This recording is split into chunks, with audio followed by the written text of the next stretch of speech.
The woman demanding a free cup of coffee had no idea I reviewed her mortgage paperwork the night before. The breakfast rush had already started when the front door swung open hard enough to rattle the glass.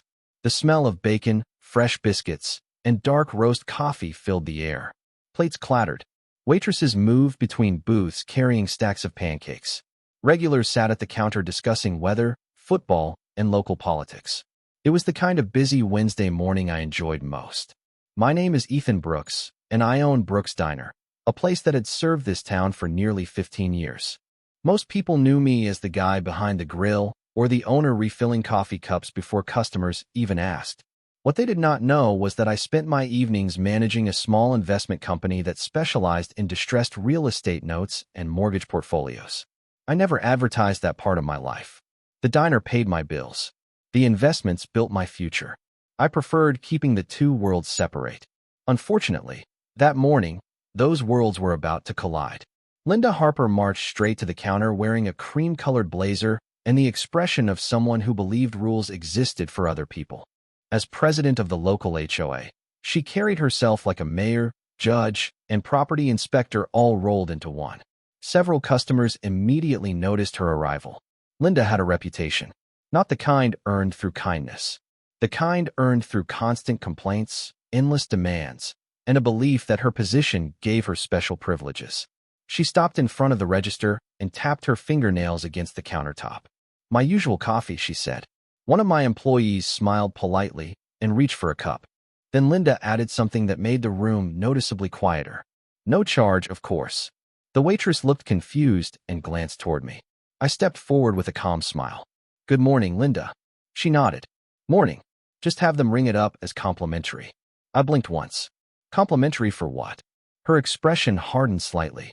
"For everything I do for this community." A few customers exchanged looks. One man nearly choked trying not to laugh. I kept my voice friendly. "I appreciate your support, but coffee costs the same for everyone."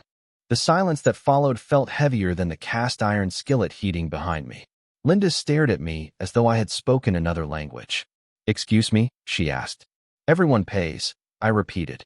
"That includes HOA presidents." The look she gave me could have frozen a July afternoon.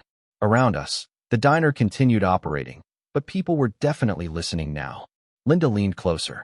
"Do you understand who you are talking to?" I almost smiled.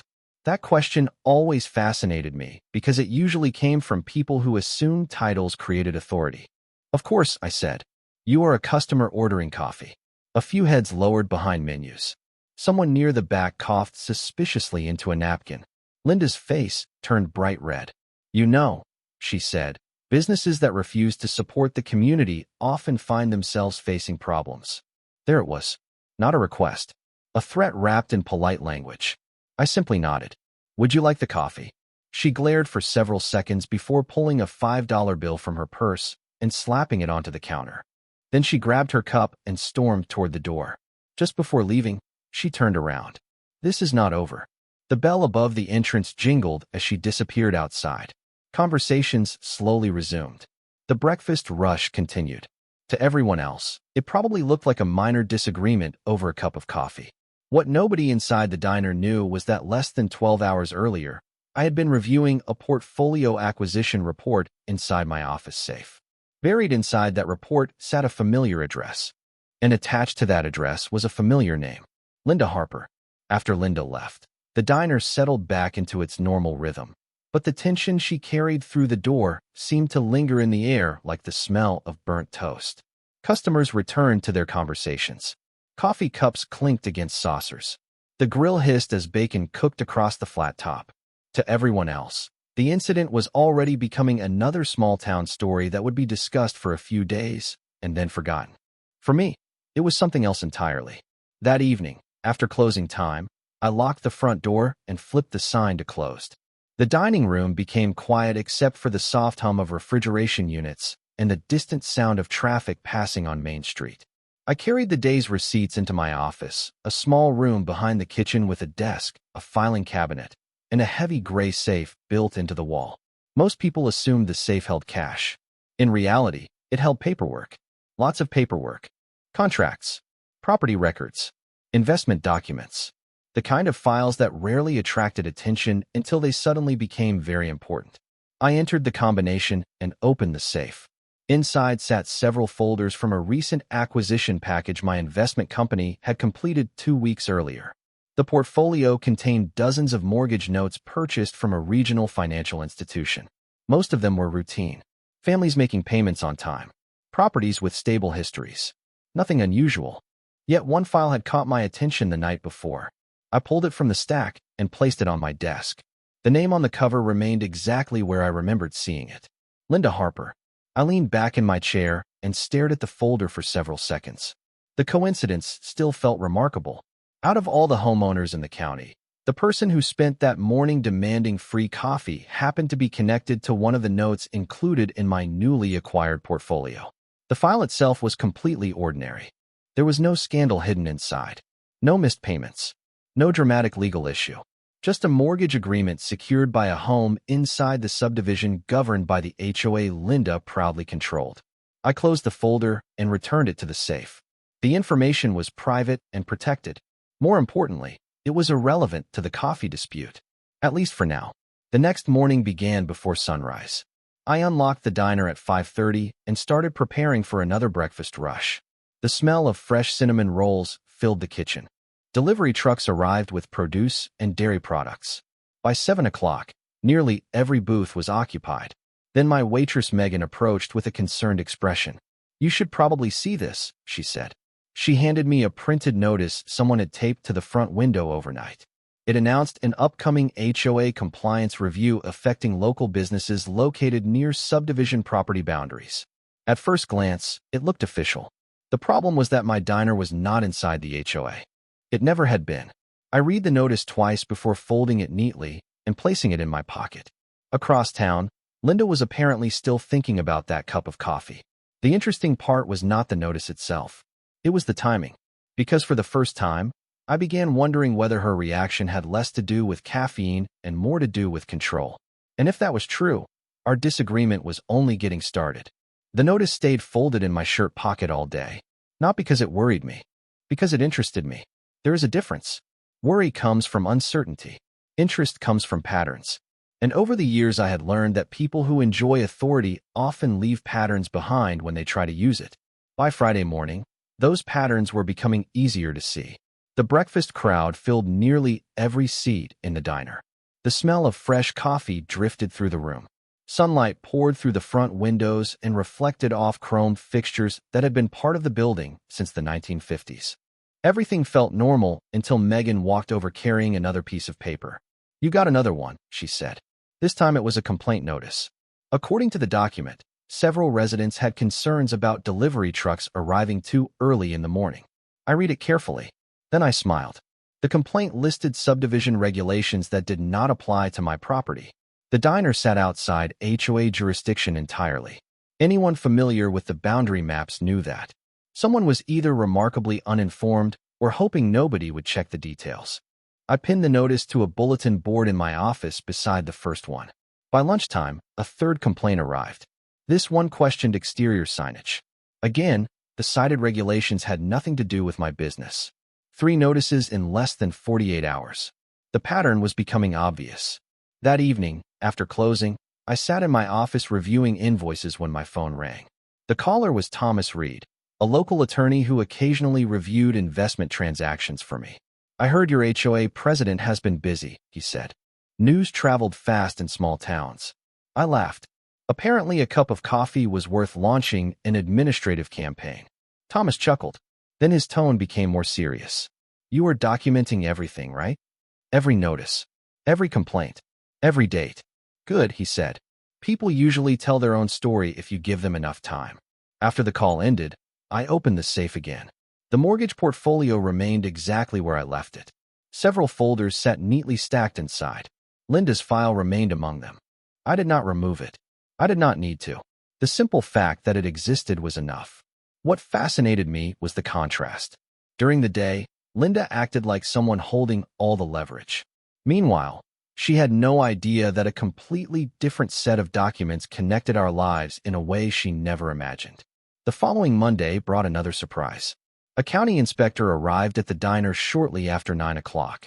The man introduced himself politely and explained that a complaint had been submitted regarding possible code violations. I invited him inside immediately. He spent nearly an hour reviewing everything: kitchen equipment, storage areas, safety systems, refrigeration units. When he finished, he handed me a report showing full compliance. Then he lowered his voice slightly. "Off the record," he said, "this complaint never should have made it this far." I thanked him and walked him to the door. As his vehicle disappeared down Main Street, I noticed a familiar SUV parked across the street. Linda sat behind the wheel watching the diner. The moment our eyes met, she looked away. That was when I realized something important. This was no longer about free coffee. This was about proving she could make people bend. Unfortunately for her, I had spent years dealing with contracts, negotiations, and financial disputes. And unlike Linda, I never rushed.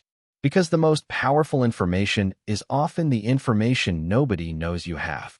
The complaints continued arriving throughout the week, but something changed after the county inspection. Instead of feeling irritated, I became curious. Every new notice revealed a little more about the person sending them. One questioned the size of my outdoor menu board. Another complained about delivery schedules. A third suggested my parking lot created unnecessary traffic congestion. None of the claims survived even the most basic review. Yet they kept coming. It was like watching someone repeatedly throw darts at a target while blindfolded. The effort was obvious. The accuracy was not. By Thursday evening, I had collected an entire folder dedicated to the complaints. Dates, times, copies, inspection reports, correspondence. Everything organized neatly behind labeled tabs. Years of managing investments had taught me a simple lesson. Documentation always matters. Emotions fade. Memories change. Paperwork remains. After closing the diner that night, I carried the folder into my office and placed it beside the investment records. The contrast made me smile. One stack represented a growing campaign of frustration. The other represented carefully structured financial agreements worth several $1,000,000. Most people who walked through my diner only saw the coffee machines and breakfast specials. They never saw the hours I spent studying contracts after midnight. They never saw the conference calls, acquisition reviews, or legal filings. That was fine with me. I preferred being underestimated. Around 9 o'clock, I received an email from Thomas Reed. Attached was a routine update regarding the mortgage portfolio acquisition. I opened the document and reviewed several status reports, property addresses, payment histories, administrative notes. Everything appeared normal. Then I reached a familiar page. Linda Harper. Again, nothing unusual existed inside the file. Her mortgage remained current. The property appeared well maintained. The note itself functioned exactly as intended. Yet seeing her name there created a strange contrast. During the day, she acted like someone holding complete authority over everyone around her. On paper, however, she was simply another homeowner with contractual obligations like thousands of others across the state. Contracts do not care about titles. They do not care about popularity. They only care about terms, responsibilities, and agreements. The next morning brought another unexpected development. One of my regular customers approached the counter carrying a folded community newsletter. "Thought you might want to see this," he said. Inside was an article discussing neighborhood standards and local business cooperation. The language remained carefully written, but the target was obvious. Several references pointed directly toward businesses that supposedly failed to support community initiatives. My diner happened to be the only independent business located near the subdivision entrance. I read the article once and then set it aside. The funny thing about public pressure campaigns is that they only work when people control the entire story. The moment additional facts appear, the narrative starts changing. That afternoon, while reviewing invoices in my office, I noticed something tucked inside the latest portfolio update. A supplemental document. Administrative correspondence related to the acquisition. Nothing dramatic. Yet one paragraph immediately caught my attention. It referenced a future review involving several notes within the portfolio, including one associated with Linda's property. I leaned back slowly and read the paragraph again. For the first time since this entire situation began, the separate worlds of my diner and investment business seemed to be moving toward the same destination. Outside, customers laughed over lunch specials. Coffee brewed behind the counter. Main Street traffic rolled past the windows. Everything looked perfectly ordinary. But sitting inside my office, staring at that document, I had a feeling the story was about to become much more complicated than Linda ever imagined. The document stayed on my desk for most of the weekend. Every time I walked past it, I found myself stopping for another look. Not because the information was shocking, because it confirmed something I had suspected for days. The separate threads of this story were beginning to weave together. On one side sat a diner owner dealing with a surprisingly persistent HOA president. On the other sat a portfolio of mortgage notes acquired through a routine investment transaction. Until recently, those worlds had nothing to do with each other. Now they were moving toward the same intersection. Monday morning arrived with the usual rush of customers. Coffee machines hissed. Orders were called across the kitchen. The smell of maple syrup and fresh biscuits filled the air. Yet before 7 o'clock, Megan approached me carrying another envelope. "Guess who?" she said. I did not even need to ask. Inside was another complaint. This time the issue involved outdoor lighting.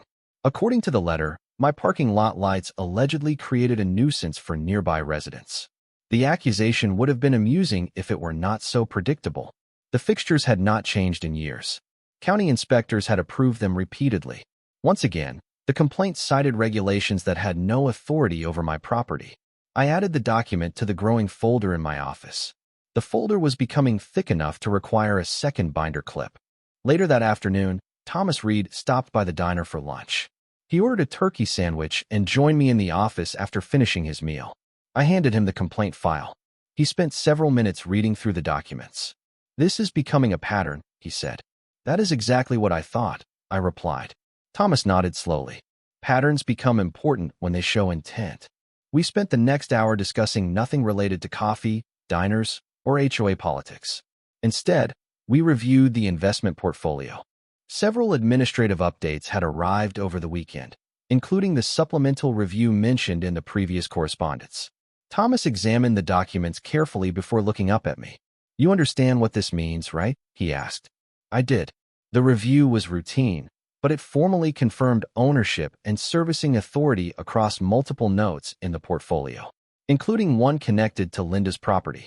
For the first time, the situation stopped feeling like an unusual coincidence and started feeling like a twist nobody would believe if they saw it in a movie. The funny thing was that I still had no intention of using that information. Contracts are not weapons. They are responsibilities. The note existed whether Linda treated me respectfully or not.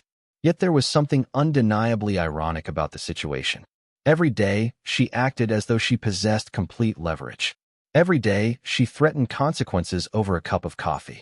Meanwhile, she remained completely unaware that a folder sitting inside my safe connected us in a way she could never imagine. Wednesday evening brought another surprise. A community newsletter appeared online discussing local business accountability. The language remained carefully indirect, but once again the target was obvious. Several residents even stopped by the diner asking if I had seen it. I simply smiled and changed the subject. The truth was that I had stopped paying attention to the accusations themselves. What interested me now was the timing. The pressure campaign kept escalating. The complaints kept multiplying. The public comments kept increasing. And every time Linda pushed harder, she unknowingly moved closer to discovering something that would completely change her understanding of who she was dealing with. The file inside my safe had remained hidden long enough. Soon, circumstances would begin pulling it into the light.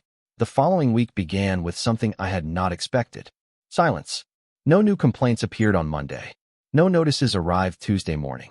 No mysterious inspections were requested. For the first time since the coffee incident, the pressure seemed to pause. Most people would have viewed that as a good sign. I viewed it as a warning. People like Linda rarely stop. They regroup. Wednesday afternoon proved exactly that. Around 3 o'clock, Megan walked into my office carrying a printed email. "You are going to want to read this one," she said. The message announced a special HOA community meeting focused on local business relationships and neighborhood standards. My diner was not mentioned by name, but the language was obvious enough that several customers immediately asked whether I planned to attend. I had not planned to. Then I read the agenda. Suddenly, I changed my mind. That evening, after closing, I sat alone in my office reviewing documents. The complaint folder occupied one side of the desk. The mortgage portfolio occupied the other. For several minutes, I simply looked at both stacks. One represented emotion. The other represented contracts. One was fueled by frustration and ego. The other operated through signatures, obligations, and law. Eventually, emotion always loses that contest. The only question is how long it takes. My phone rang shortly before 9 o'clock. It was Thomas Reed. The servicing review was finalized today, he said. I already knew what that meant before he finished the sentence. The ownership structure within the portfolio had been formally confirmed. Every note had been reviewed. Every assignment had been verified. Every supporting document had been completed, including Linda Harper's. I remained quiet for a moment. Thomas laughed softly. You know the interesting part? He asked. What? She is still filing complaints against a man who literally appears in the ownership chain connected to her mortgage note. I leaned back in my chair and stared at the ceiling. The absurdity of the situation had reached a level that almost felt fictional. Yet every piece of it was real. The next morning, Linda walked into the diner again. The room became noticeably quieter the moment she entered. Not because anyone expected a scene, because people had started paying attention. She ordered coffee without mentioning anything about getting it for free. That alone felt remarkable. Then she delivered another carefully worded warning about businesses benefiting from community cooperation. I listened politely, nodded once, wished her a pleasant morning. The entire conversation lasted less than a minute. Yet as she walked away, I realized something important. Linda still believed she controlled the board. She still believed she controlled public perception. She still believed she controlled the pressure campaign. What she did not understand was that the foundation beneath her confidence was beginning to crack. Later that day, I received a packet of updated documentation related to the portfolio review. Most of it contained routine administrative information. Then I reached a section that immediately caught my attention. It included contact procedures, servicing responsibilities, and official ownership acknowledgments. Linda's file sat directly in the middle. For the first time, I held documentation that connected every piece of the puzzle together. I closed the folder carefully and returned it to the safe. The reveal was coming. I could feel it. Not because I intended to expose anything. Because circumstances were pushing everything toward the same destination. The community meeting was only days away. Linda was preparing to escalate publicly. The complaint file continued growing. The mortgage documentation was now fully confirmed. And somewhere beyond the walls of my office, a woman who believed she held all the power was about to discover that contracts can quietly create a very different kind of authority. The community meeting took place on a Thursday evening inside the subdivision clubhouse. By the time I arrived, nearly every chair was occupied. Homeowners filled the room. Board members sat at the front behind folding tables covered with agendas and bottled water. Conversations echoed through the building as people discussed landscaping issues, parking concerns, and the growing collection of neighborhood complaints that seemed to dominate every gathering lately. I took a seat near the back and quietly observed. Years of business ownership had taught me something valuable. You learn more by listening than speaking. Linda stood near the front, greeting residents with the confidence of someone who believed the evening would go exactly according to plan. She moved from group to group, shaking hands and smiling. To anyone unfamiliar with the situation, she looked completely in control. Yet every time I glanced at the folder resting beside me, I felt a strange sense of calm. Because control is often an illusion. Documentation is not. The meeting began with routine updates, landscaping budgets, maintenance schedules, community projects. Then the discussion shifted toward local business relationships. I knew exactly where the conversation was headed. Several slides appeared on a projector screen showing examples of what Linda described as community cooperation. Businesses supporting neighborhood initiatives, organizations participating in local events, volunteers helping improve shared spaces. On the surface, everything sounded reasonable. Then she started discussing businesses that supposedly failed to demonstrate the same level of cooperation. She never mentioned my diner by name. She did not need to. Everyone in the room understood the reference. Several homeowners turned toward me. Others exchanged uncomfortable looks. Linda spoke carefully, choosing words designed to create an impression without making direct accusations. It was a skill she had clearly practiced. The problem was that impressions only work when nobody has additional information. During a pause in the presentation, one homeowner raised a hand. "Are these the same businesses you filed complaints against?" he asked. The room grew noticeably quieter. Linda smiled politely. The complaints were submitted through proper channels. Another homeowner spoke up. Were any of those complaints valid? This time the silence felt heavier.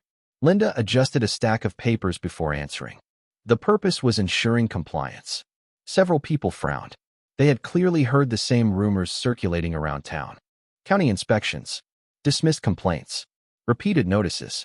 Suddenly the conversation was moving in a direction Linda had not anticipated. Meanwhile, I remained seated in the back of the room, saying nothing. Because I did not need to say anything. The facts were slowly introducing themselves. As the discussion continued, another resident mentioned public records showing multiple complaints against the diner had been closed without findings. A different homeowner questioned why resources had been spent pursuing issues outside HOA authority. More questions followed. Not hostile questions. Curious questions. Sometimes curiosity is far more dangerous than anger. Curiosity leads people toward documents. Documents lead people toward facts. And facts rarely care about personal narratives. By the end of the meeting, the atmosphere had changed completely. The discussion was no longer about whether businesses should support the community. It was about whether authority had been exercised appropriately. As residents gathered their belongings and prepared to leave, I noticed Linda standing near the front reviewing paperwork with an increasingly frustrated expression. For the first time since this entire situation began, she looked uncertain. Not because anyone had challenged her directly, because people had started asking questions she could not easily control. Walking toward the exit, I slipped the folder under my arm and stepped into the cool evening air. The reveal was getting closer. The complaint campaign was unraveling. Homeowners were becoming curious.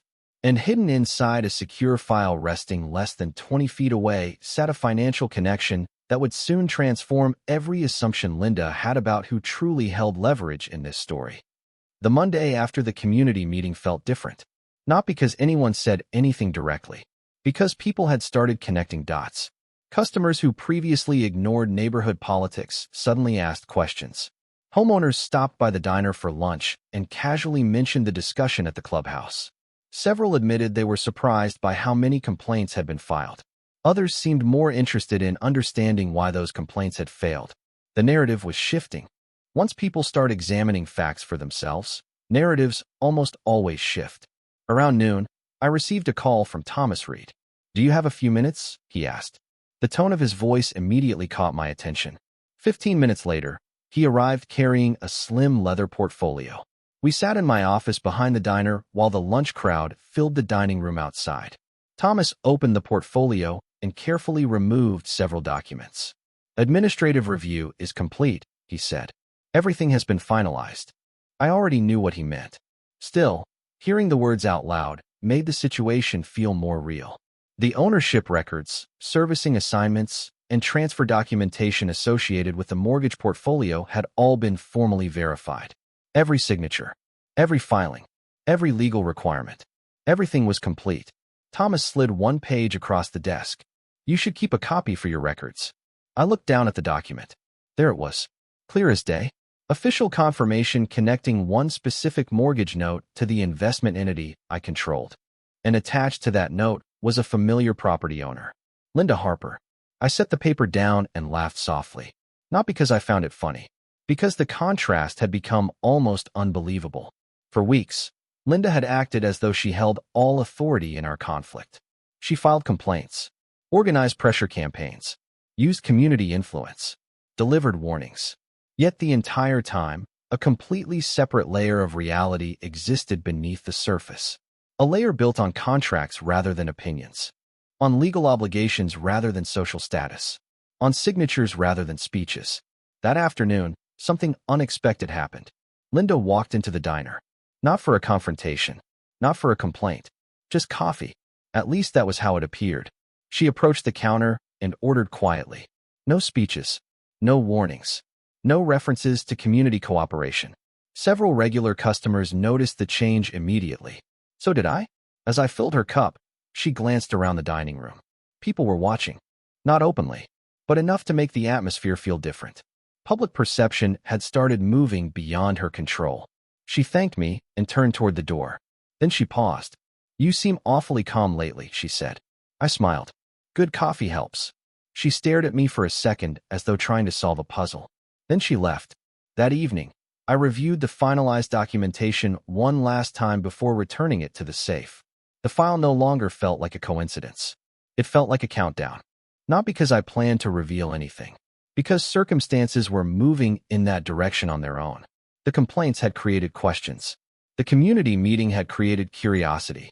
The documentation had created facts. All three were now converging. 2 days later, another HOA meeting was announced.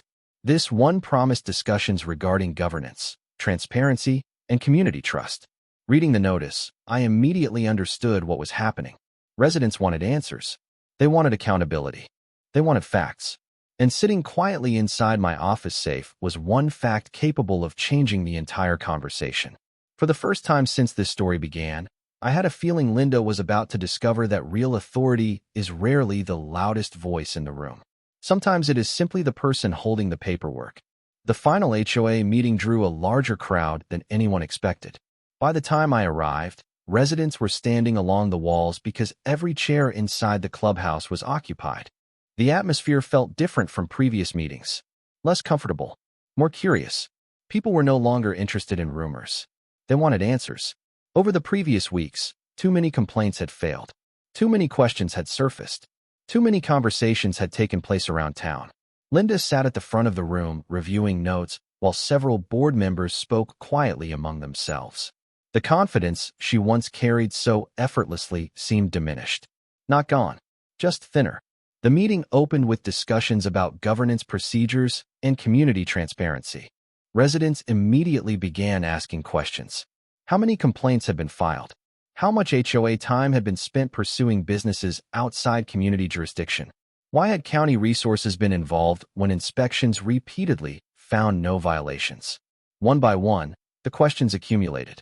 Linda answered carefully, but the room was no longer accepting simple explanations.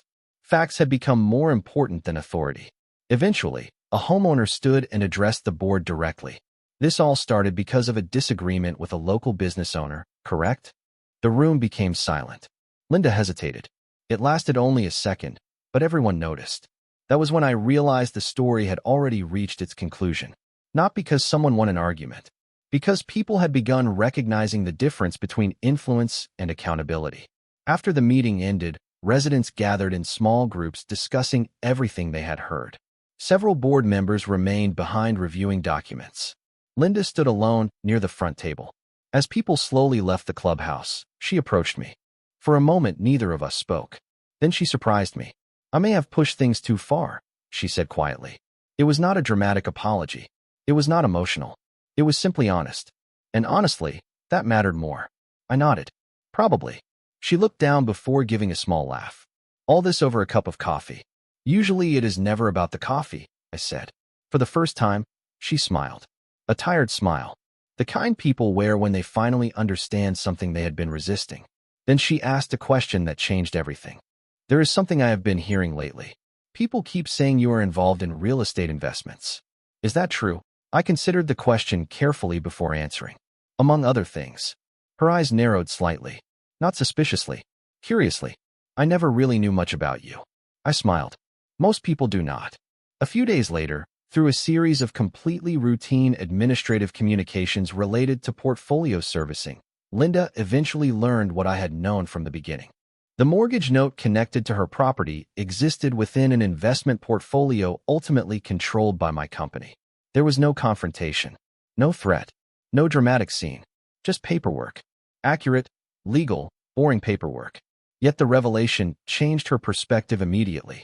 The woman who once believed she held all the leverage discovered that the quiet diner owner she tried to pressure had been connected to her financial world the entire time.